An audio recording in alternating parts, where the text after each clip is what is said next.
Okay, where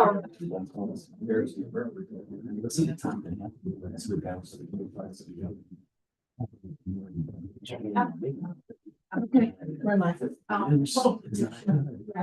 Yes. You're staying. We're gonna lose. We're gonna lose some. Okay.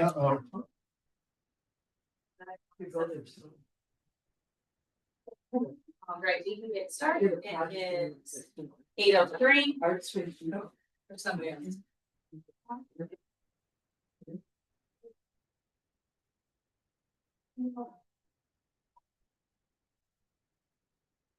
Good morning, everyone. Happy to not. See how this goes? Okay,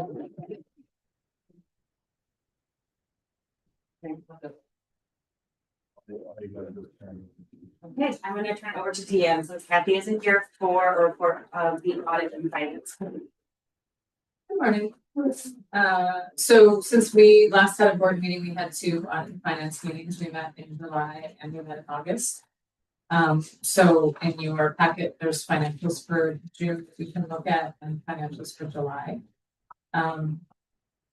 They were both approved. I think I'll just focus on the July ones.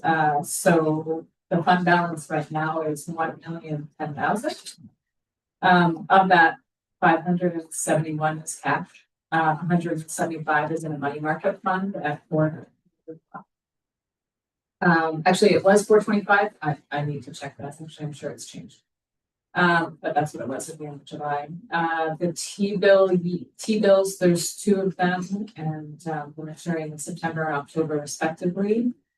I opted not to continue investing in T-bills at this time. Really, the motivation was to get us below the 250 threshold and with the money market fund, and so achieve that. The accounts receivable is 36,000. It's a membership with Harris Beach that we need to follow up on, and Warren County, which has been paid already. Accounts payable is for the luncheon.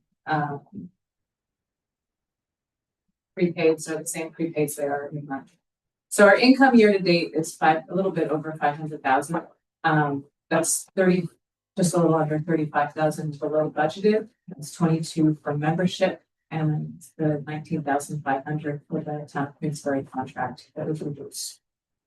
So it's a little bit offset by the investment gains that we made, 7,000, and then it's offset by our reductions in expenses. So board and development expenses are tracking; those don't change very much from year to year. The same with overhead expenses; those are tracking. Personnel expenses are under by 20,000, so we no longer have the marketing and communications person. That is pretty much the source of that savings. And program expenses, we kept it tight, and so we're under by 22,000 now. So as a result, we're ahead by just under 7,000 over here. Are there any questions on financial? Let me add a couple of points real quick. We covered the interest rates quickly. That their interest rates are now coming down in terms of municipal returns. Generally, we've had a threshold where we automatically continue to invest in higher yield vehicles if they're available, but they're now coming below some of those thresholds. The money markets and the T-bills are essentially equal. So now what we're using is just distributing our funds to make sure that they're all covered by the FDIC kind of limitations. We'll watch how interest rates behave and then come back to you with any change in the money strategy. But for the year, we did, as Deanne said, year to date, return about $7,000 more than we had budgeted for. I just don't think that's sustainable in the long run. So that's just kind of a windfall that we used to offset. Another thing to understand is that it is not sustainable for us to continue to underrun our operating lines the way we have. We've talked about this with some of the leadership of the various committees. We are going to put some resources against the marketing and communication, although we may not hire somebody in a permanent basis, at least for the rest of the year. But I do believe we need to fill that job long term, which brings us to our pro forma, which is another part of what's in your packet. each year we have to refile with the state on their ABO website, a rolling multi-year future review. Traditionally, this has been very straightforward. Because our sources of revenue have stayed relatively static, we just add a inflation factor and any known cost factors, and we just post it for 3 years using a fairly straightforward algorithm. This year, we saw significant changes in our revenue for the first time in terms of negative. We changed our contract with Queensberry. It dramatically reduced our revenue in this year. And going forward, because it's a 3-year vehicle, we have to reflect that change structurally. So what you'll see for the first time, probably in all of your tenures here, is this pro forma demonstrates a reduction, at least in the next 2 years, for our revenues. We will, as a board, have to sort out what do we take on in terms of our long-term revenue strategy to restore that. In the pro forma, you will see that I'm suggesting that 2 years from now, we will find other sources of revenue, probably some combination of grants and other income sources, including growth in membership. And we talked about this at the executive committee in terms of what it will take in order for us to accomplish it. But I wanted to point this out to you because normally the pro forma, which has to be filed by the 1st of October, is a fairly straightforward thing that doesn't require much time and attention. This time it does, because we're essentially validating the fact, acknowledging that we have a change in our revenue structure and it will require a change in our overall finances for the next few years. So I call that to your attention because we need to pass it in order to post it, but I want to make sure you know what it is that's in front of you. We continue to talk about this in great detail at the executive committee, and then we will roll some of those ideas and initiatives out to the various other committees as we kind of have them to do. But what it will mean right away is probably more around our membership campaign than just looking local. We're specifically talking about a much more assertive appeal to larger companies in the capital district that have an interest in the area's economy. And it doesn't have to just be associated with Warren County. So for instance, Bonaccio and Cristofali have made a major investment in Scroon Lake, which is proximal to Warren County, but there is no entity in Essex County that would support them. I think those are examples of places where we can easily step in and say, we can help be your navigator in the same way we would in one of the counties where you're traditionally operating, and that's part of our value. But that would require us to sit down with them and go through exactly what that would look like and what would that value be. But I do think that there is an opportunity for us to bring on particularly larger companies that are making investments in the North Country as additional members, as we can articulate what our role and value would be. I think for finance, that's actually a thing that maybe Kathy would have suggested. Kathy was deeply involved in a lot of these conversations. So I don't want to speak for her, but I know she would want those things raised. Everybody have a chance to look at the pro forma? Does anyone have a question?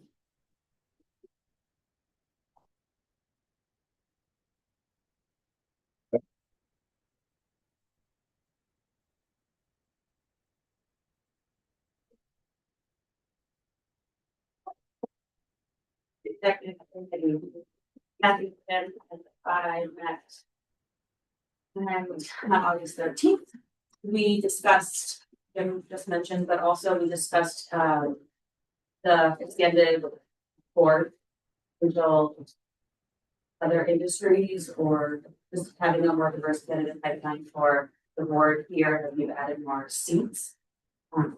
We have one open seat left, two. Well, we're still exploring whether one has already been committed. Correct. So potentially one or two more open seats. So any ideas that we have, but we've been discussing it on this list, but have been sent to us. And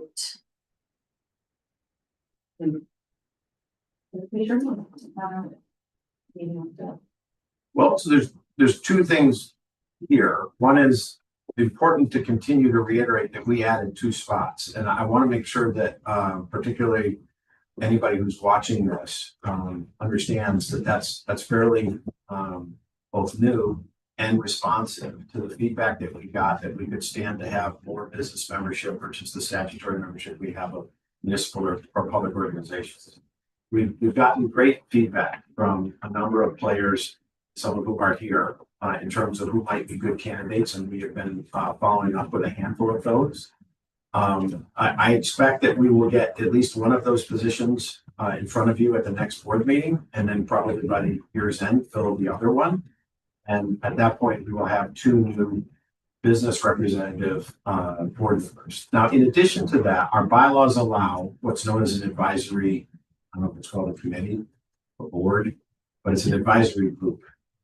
We can name almost any number. I don't think there's a limit to the number that we could have of people who would provide advice. And we're now exploring building that group out so that any areas of the economy that are not represented on our board still have a voice. Would also be a place where we could develop people who want to explore the idea of potentially bringing board members without making an over commitment. We'll probably only gather that group together a couple times a year, but to both elicit feedback and also to give them exposure to the EDC.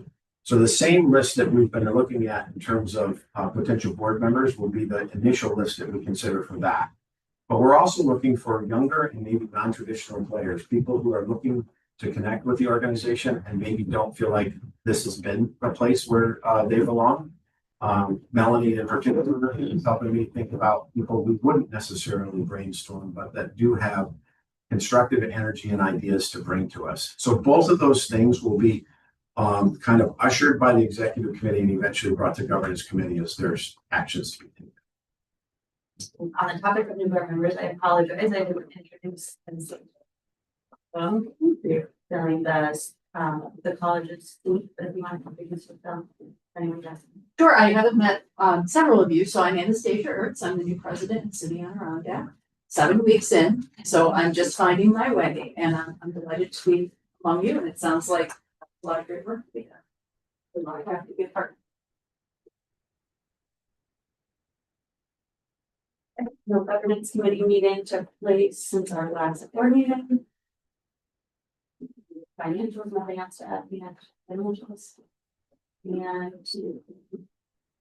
for June for first one. No, we'll do that in a minute, but I think you want to talk a little bit about the membership campaign. Yeah, no, that's all right.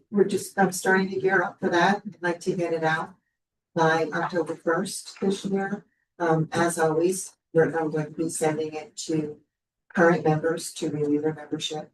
And then I also have a list of those potential members that have been added. You know, there have been some added to that. But at the next board meeting, I'll provide that list, both lists to you. And if you have any other suggestions, or if there's somebody that is not on the EDC membership list and you have a connection, then I would appreciate it if you could do outreach as well.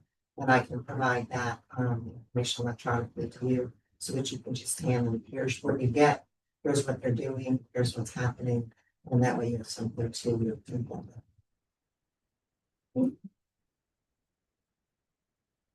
We'll do resolutions. Sure. So this one.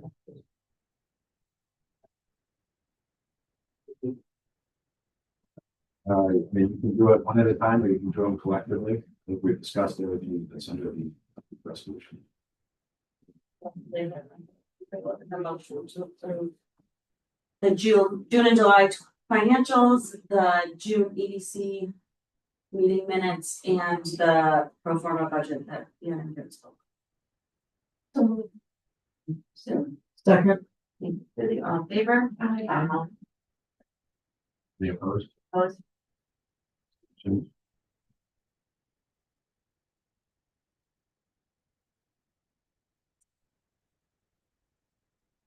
Now we. Want to talk here, John? Sure.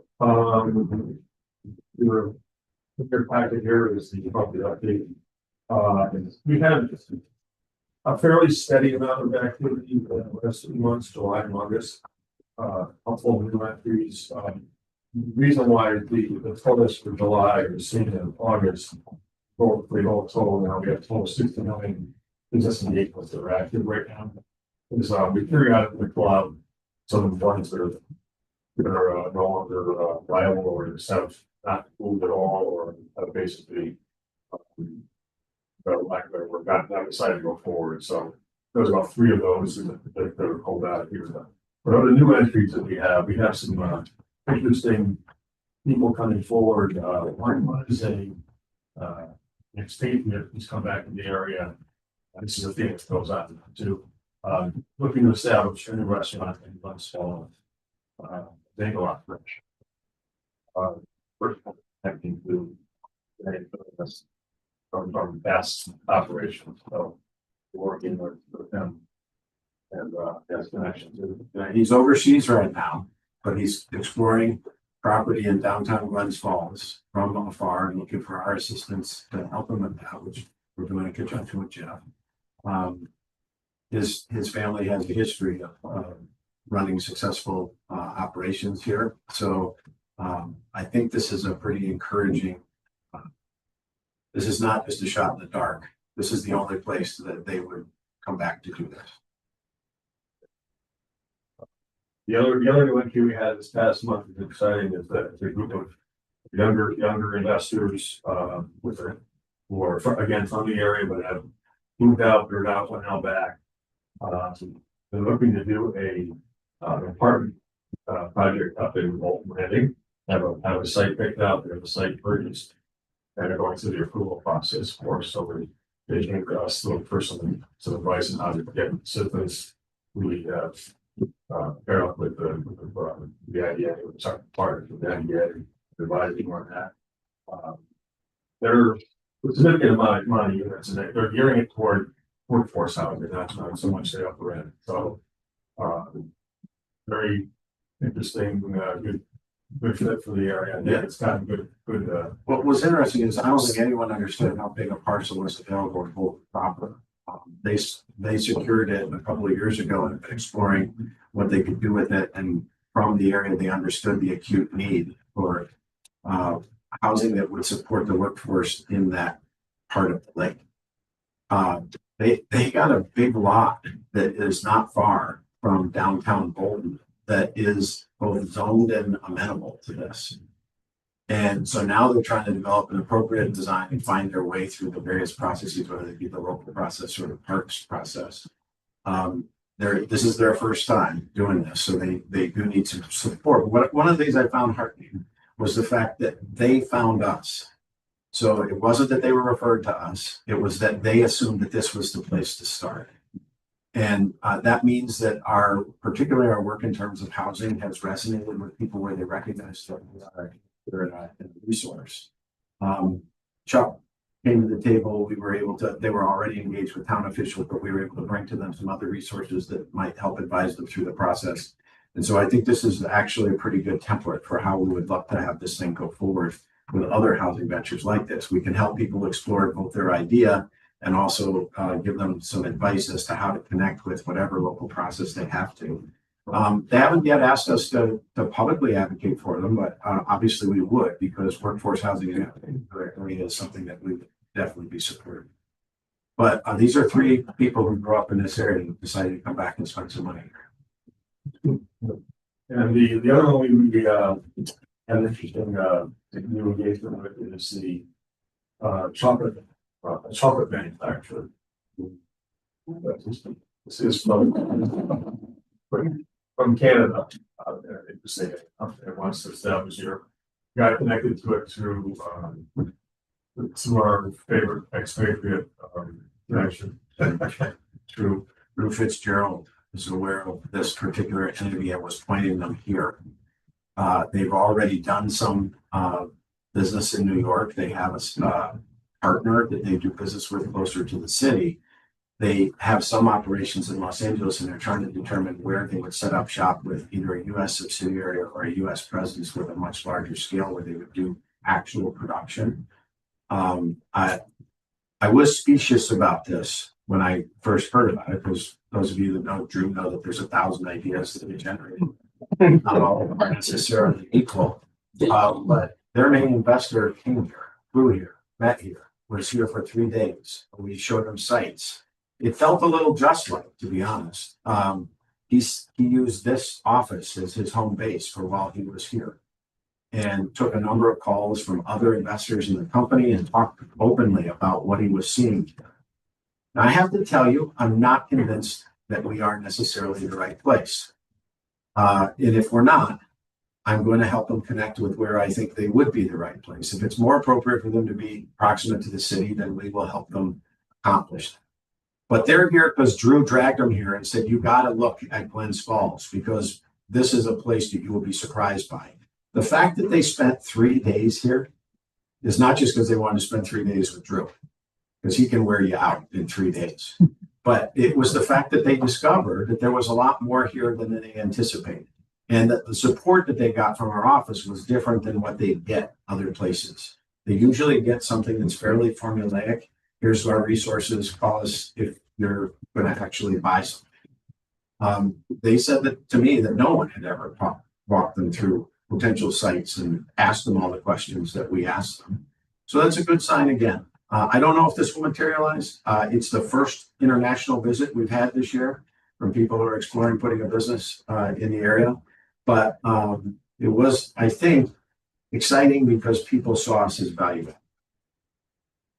And the one other one I wanted to mention was the Rock Creek bid.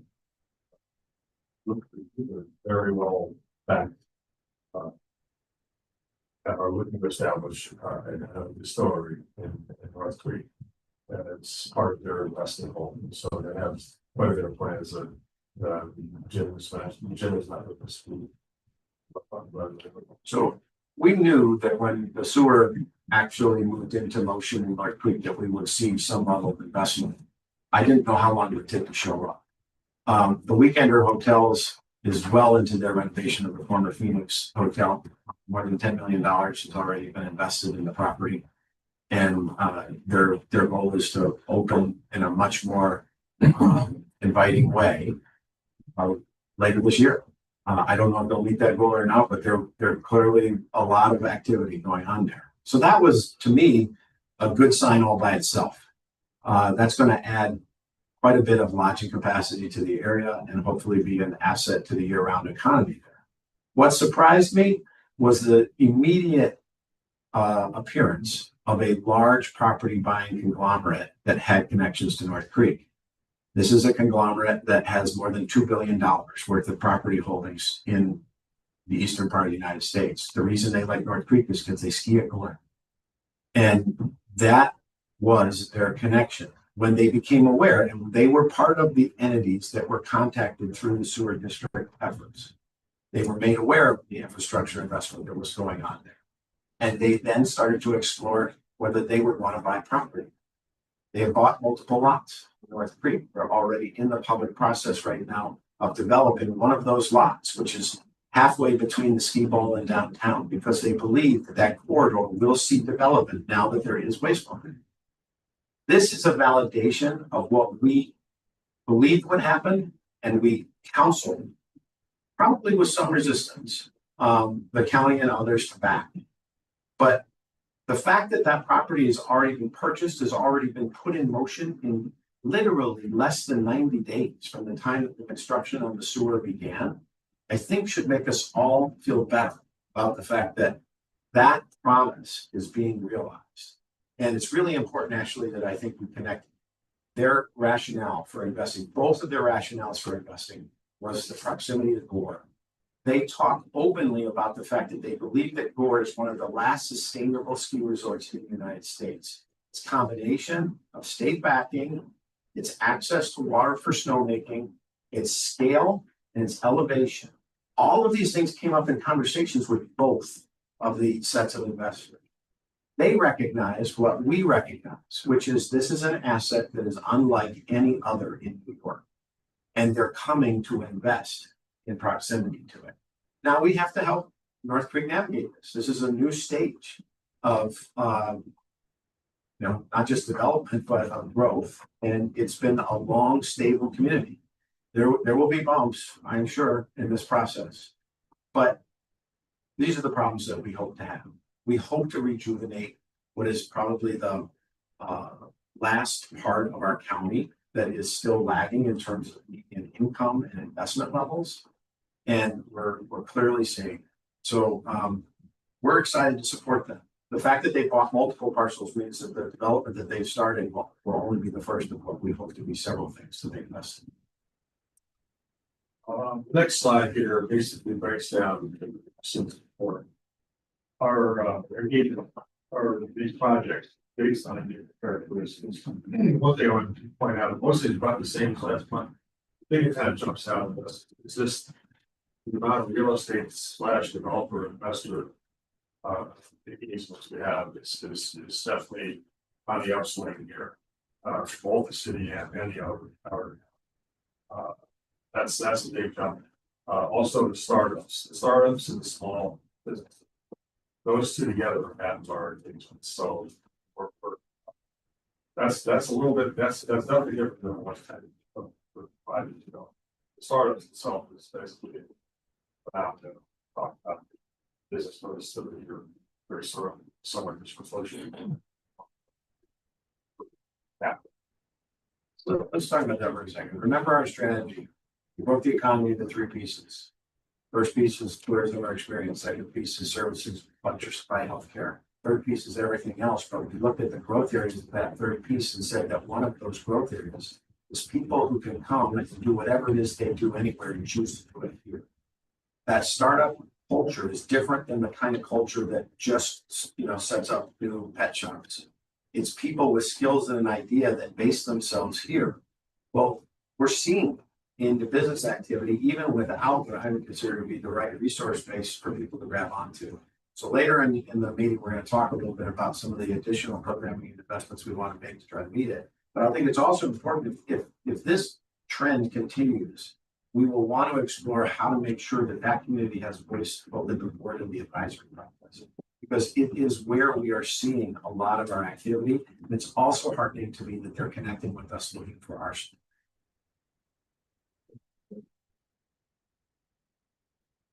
Questions on those slides?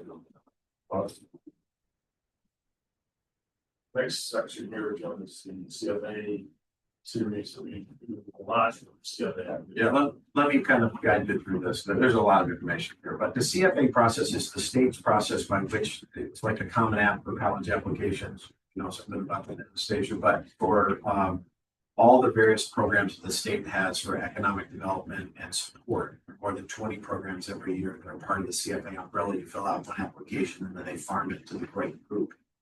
It's been a fairly, I would consider to be less than peak activity for the last 2 or 3 years. Post-COVID, the state's economic development arm was not as directly engaged as the federal government's was. The ARPA funds and the other funds that came through COVID were oftentimes the target that entities that were looking for money, both municipalities and companies, would seek first. And oftentimes because we counsel them to. For instance, if there was a company that had access to a 0 interest loan, it would be silly for us to not point them that way versus some of the other tools that might be available from the state or local.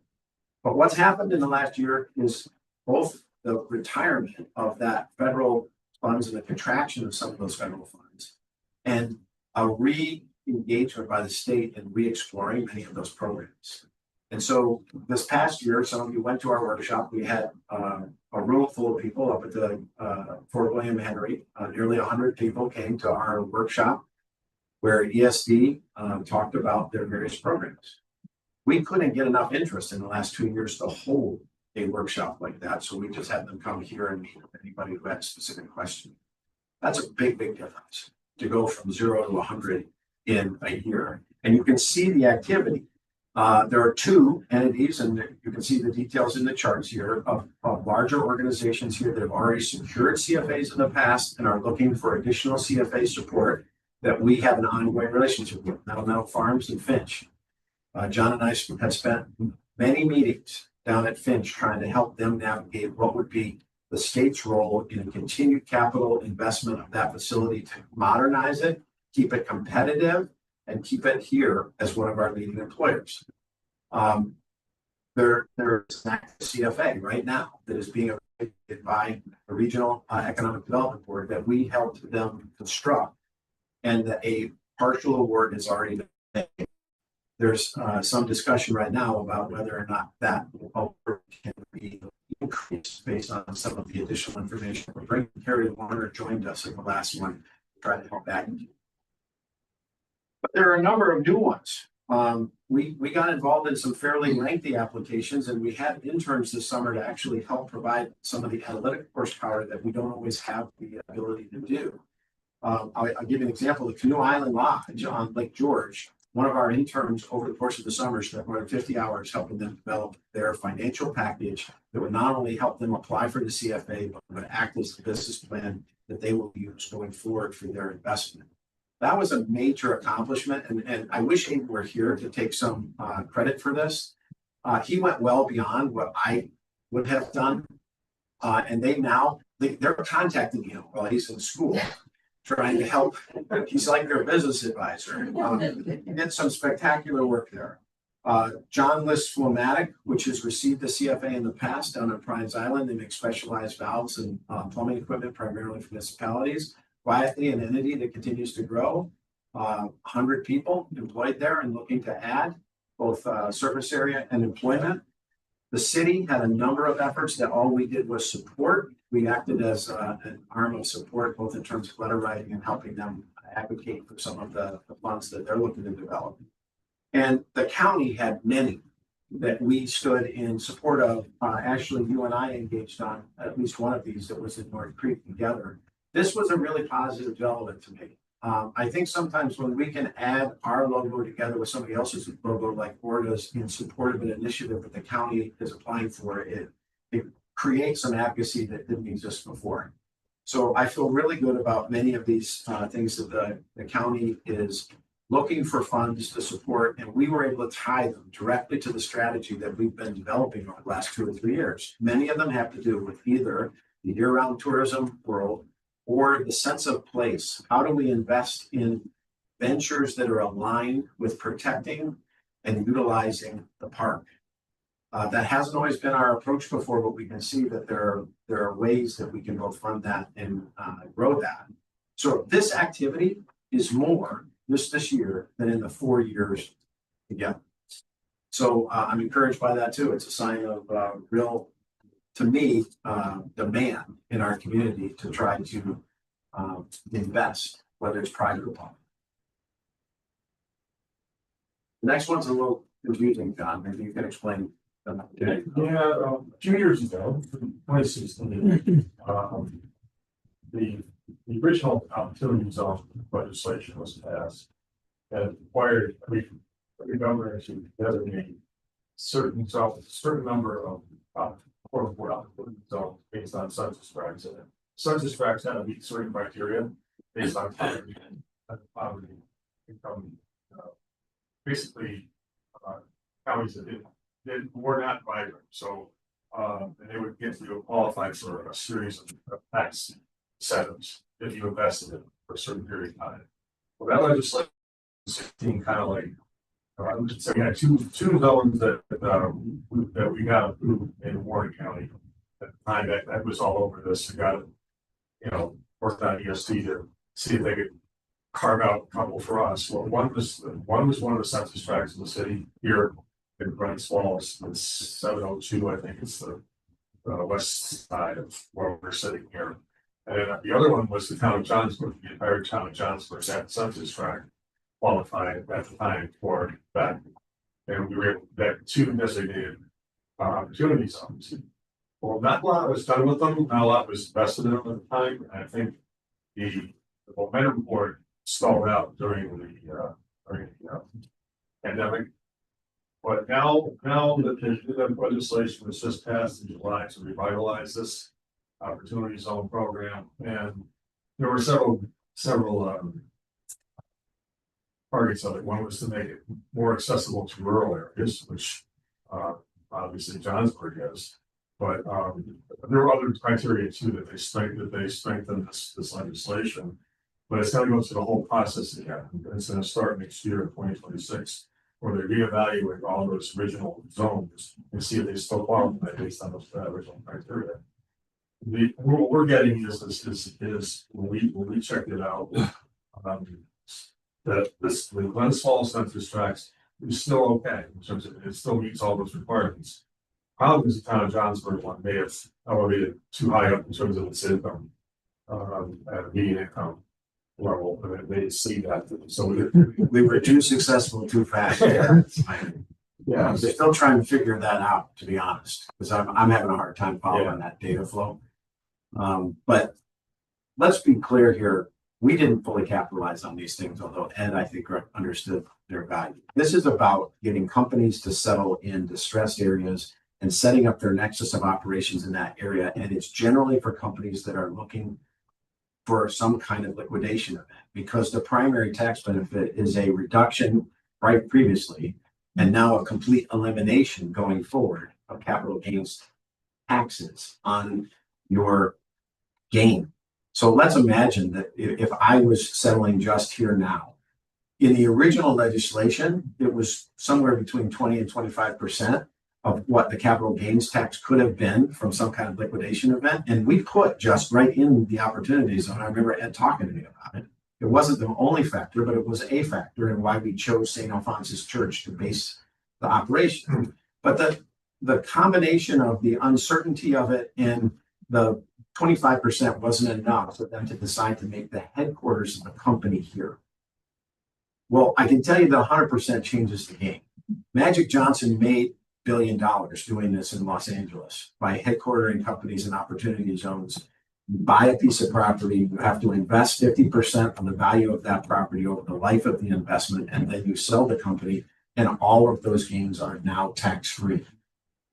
That represents a real opportunity, I believe, for both Glens Falls and Johnsburg going forward.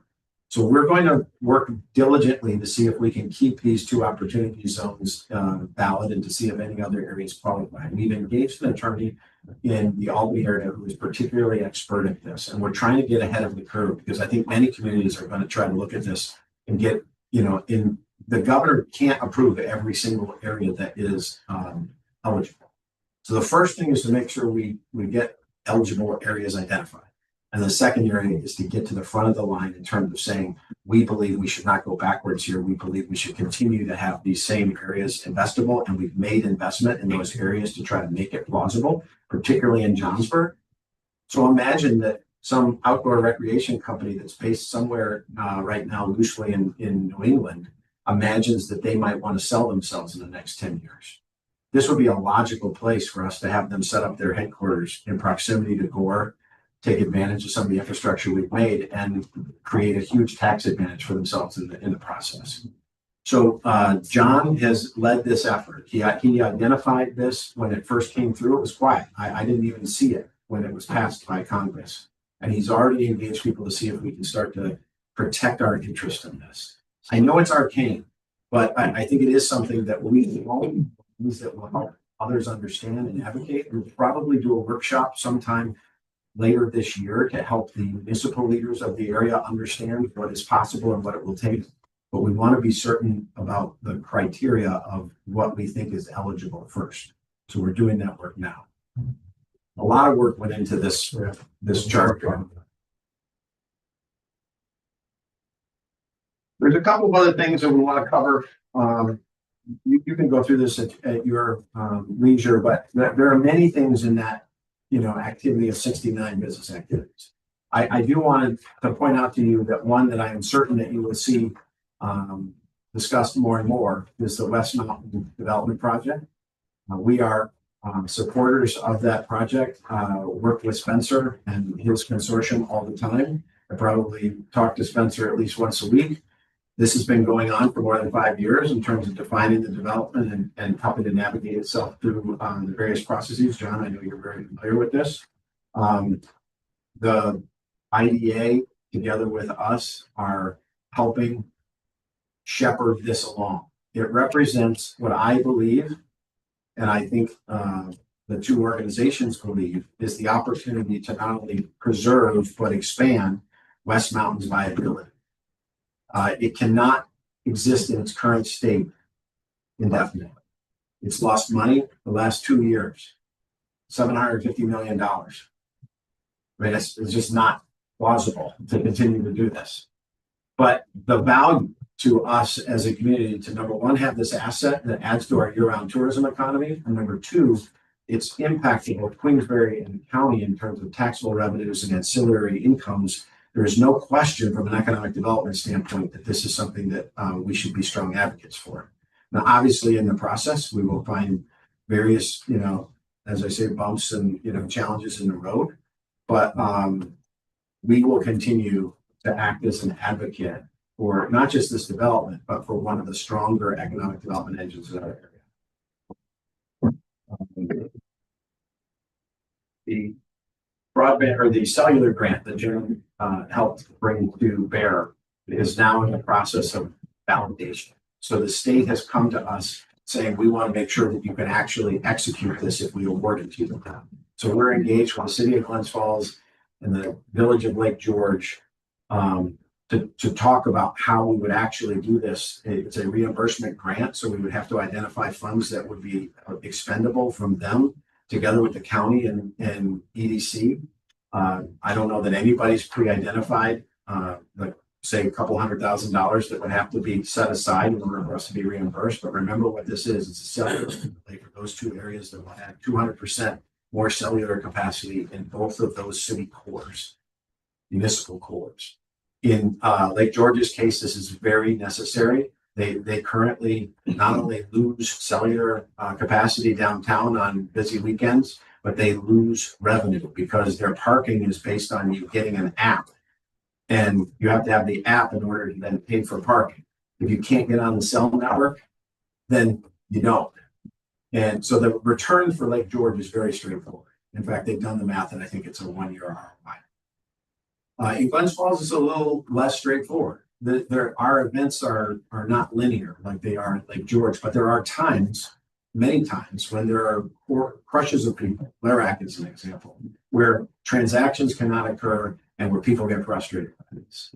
And as we grow the downtown corridor, this pressure will increase. So we're working with everybody to try to figure out if we can put all of the programmatics together to be able to say yes to this grant, but I think we're on a good path.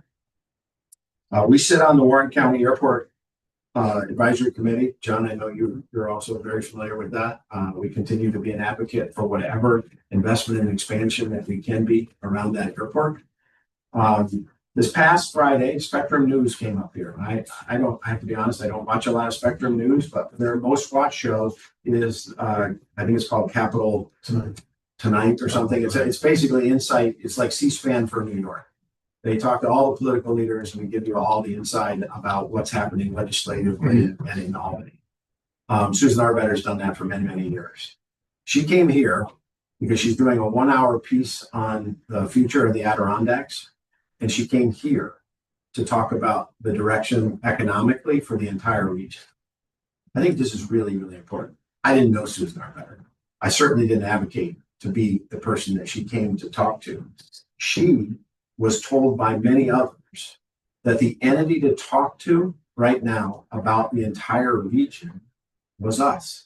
Sat in that chair with a camera and asked me an hour's worth of questions. But more importantly, she sees us as the one that has the lens about what would be beneficial to the entire region. And because there is a dearth of people that do what we do north of us. It isn't because there aren't people with views, but oftentimes they don't have charter. We have a charter that says that we are not only responsible for sustainable economic growth, but that we're trying to do it in conjunction with the sense of place, not at odds with the park, but in alignment with the park. That's why she came to talk to us. She's coming back again, but this is going to air, I think, sometime in September.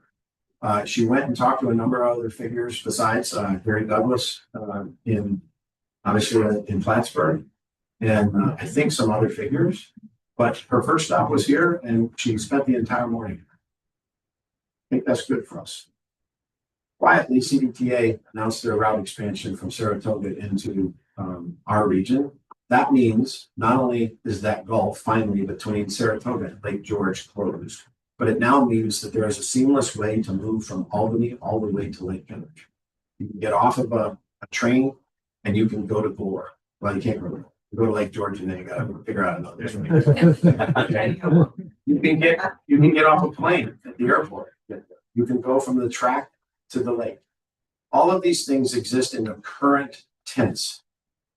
This was the work of many, many people, but we were working quietly in the background with CDTA to help them understand the potential economic value that went beyond what some of their models suggested.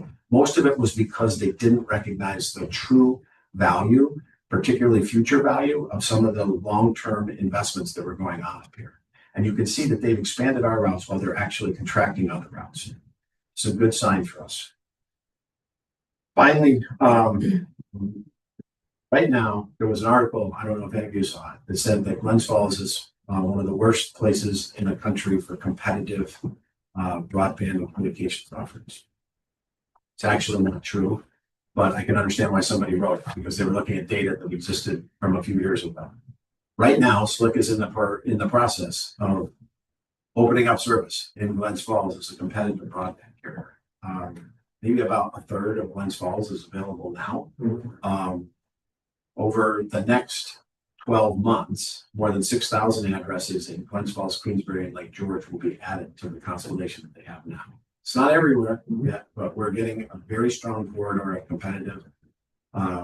There'll be 6,000 in Glens Falls, 6,000 in Queensbury, another 1,000 plus or minus up in the village. I'm pretty sure. That'll be roughly half the household. We will run into the same problems of how we would get competitive service to every address, because it's competitively difficult to get it to some of the more remote places, but this is a very strong work. We may also see some discussion about the mall. I wanted to clarify about them. Okay, the mall has been in receivership for several years. I think sometimes people get behind on the news, but the original property holder Pyramid walked away from that property several years ago, and it's been in receivership. It's been operating that entire time. It's been taking on additional leases and trying to develop, but it's doing that in a period of uncertainty. Earlier this year, an investor bought the existing debt with the intention of coming in and buying the property when it was made available through the foreclosure process. That entity is the one that is backing the continued leasing that's going on there. And the reason I know that is because we're supporting somebody who is in a lease agreement with that entity, which is the Adirondack Carding entity that is using the old Sears. Later today, we'll be evaluating their request for additional funds from the LDC through the Audit Finance Committee, and later this week, hopefully we'll be taking it to the full board of the LDC. It's an exciting investment. Somebody's going to put in a state-of-the-art 2-stage high-speed track in the old Sears and revitalize that portion of the mall. When you put it together with some of the other activities that are, the movie theater and the axe throwing and the gym, it's starting to become more of a place of activity and not simply a place for stores. But all of it is good. Any kind of investment in that place is good. And no matter what you read, I think there's been attempts to try to correct any misperceptions that were in the paper. The mall is actively in a mode of growing, and they're in a better place than they've been in.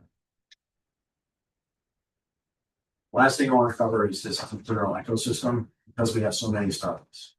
We have so many people working for this effort. Later, it may happen before our next board meeting, but we will be partnering with SUNY Adirondack in their traditional startup ADK. But Bob Bullock, who leads that, is also now contracted with us, so that he has one role of helping SUNY with their programming, but he is also helping me develop what we would treat as the corollaries to this, which would include something called Scale Up ADK, which will help existing businesses that are looking to grow with ongoing support and resources.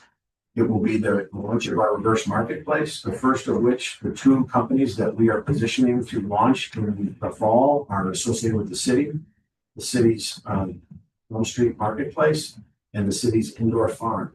We'll be looking for commercial operators for both of those entities, and we're backing from a county standpoint with LDC funds, any qualified entity that's ready to step in and operate those. We've written together with the city the core business plans for both that are open-ended, but represent a framework of how we believe that business would successfully opeate. And we've identified working capital funds to get them started. So what we need now is to find people who are excited about stepping in and leading those ventures.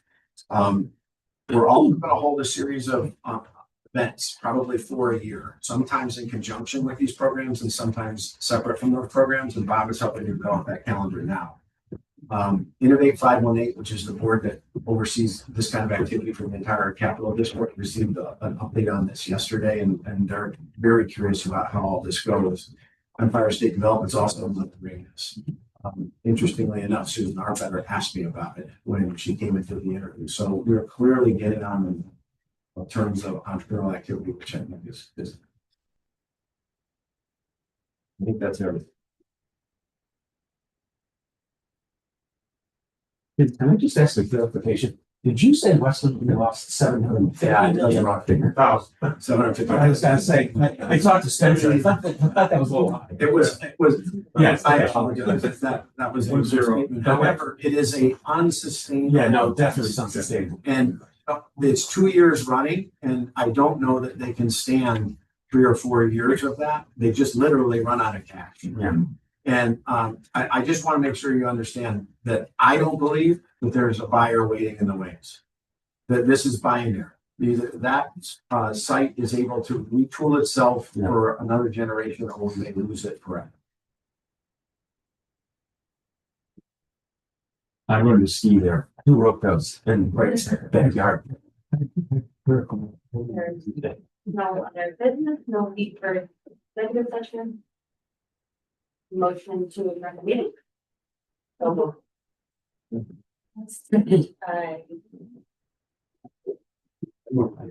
All in favor? Thanks, Mr. No. Thank you.